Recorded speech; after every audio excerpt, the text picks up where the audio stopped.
এই কিউট ডলফিনটা একদিন সমুদ্রের মাঝে একটা বাচ্চা ছেলেকে খুঁজে পায়। আসলে প্লেন ক্রাশ হয়ে এই মানুষের বাচ্চাটা সমুদ্রে এসে পড়েছে।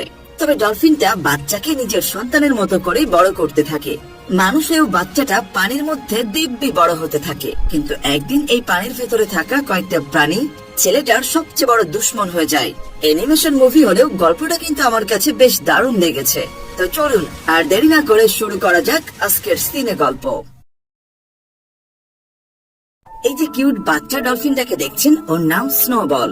একদিন স্নোবল সমুদ্রের একটা মাছের সাথে খেলা করতে করতে সমুদ্রের অনেক নিচে চলে যায়, কিন্তু সেই ছোট্ট মাছটাকে কোথাও খুঁজে পায় না।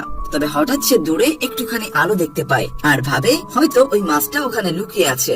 তাই সে ধীরে ধীরে আলোর কাছে যায়, কিন্তু তবুও মাছটাকে কোথাও খুঁজে পায় না। তবে সে সেখানে একটা উজ্জ্বল বস্তু দেখতে পায় আর সেই উজ্জ্বল বস্তুটা নিয়ে খেলা করতে শুরু করে। তবে ওই উজ্জ্বল আলোটাকে